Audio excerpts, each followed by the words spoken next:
এই গরমে প্রচণ্ড গরমে বেলের শরবত খেলে মন প্রাণ ঠান্ডা হয়ে যাবে এবং অনেক উপকার হবে।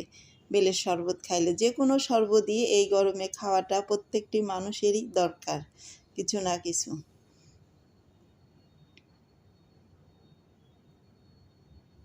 তো আমি এখন বেলের শরবতটা তৈরি করে আপনাদের দেখাবো। আসসালামু আলাইকুম, সবাই কেমন আছেন? আলহামদুলিল্লাহ আমরা ভালো আছি। তো আমি এখানে বেলটা ভেঙে নিলাম। বেলের কিছু অংশ এখন চামচ দিয়ে আমি উঠায় নিব পাত্রে, যে পাত্রে গোলাবো সেই পাত্রে আমি উঠায় নিচ্ছি। আর বেলটা এত সুন্দর, বেলের মধ্যে কোনো আঁশ বিচি সেরকম নাই, খুবই সুন্দর আঠালো একটা বেল। তো আমি এখানে বেল উঠায় নিচ্ছি।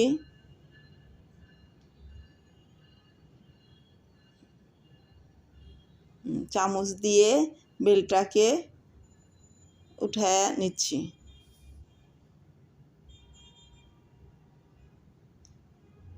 তো আমি পুরাটা নিব না, কিছু অংশটা রেখে দিলাম আর কিছু অংশ আমি বেলের শরবত তৈরি করব।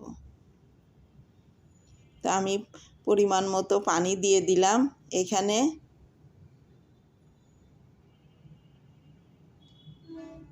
তো হাত দিয়ে এখন আমি গুলা করব বেলটা। তো এইভাবেই বেলের শরবতটা করি আমরা, কোনো চামচ না, কোনো মেশিনে না, এই সুন্দর করে হাত দিয়েই এটা গোলাইতে হয়।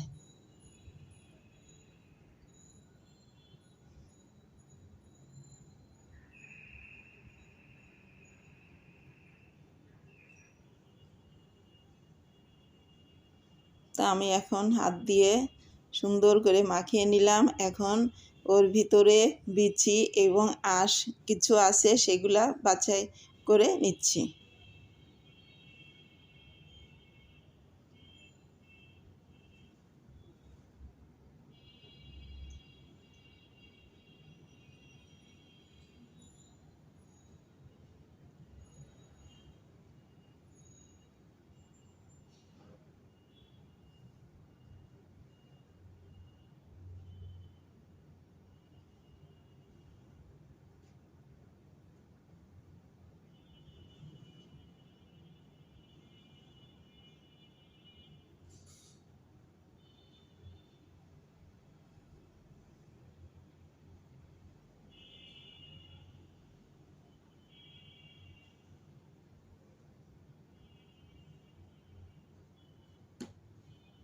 তো আমার এখন বিচিগুলা বাছা হয়ে গেছে। আমি এখন পরিমাণ মতো 4-5 চামচ চিনি দিয়ে দিলাম। চিনি দিয়ে এখন চামচ দিয়ে আমি চিনিটাকে মিশিয়ে দেব শরবতের সঙ্গে, বেলের শরবতের সঙ্গে। এখন হয়ে গেছে, আমি গ্লাসে কিছুটা বরফের কুচি দিয়ে দিলাম।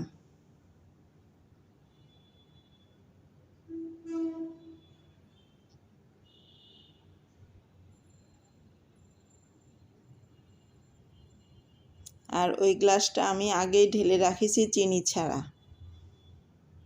এখন আমি বেলের শরবতটা গ্লাসে ঢেলে দিলাম।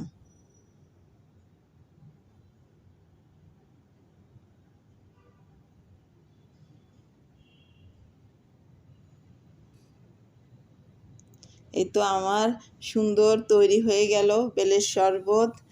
তো আপনাদের যদি আমার ভিডিওটা ভালো লেগে থাকে তো লাইক করবেন, শেয়ার করবেন, সাবস্ক্রাইব করে পাশে থাকবেন। আসসালামু আলাইকুম, আল্লাহ হাফেজ।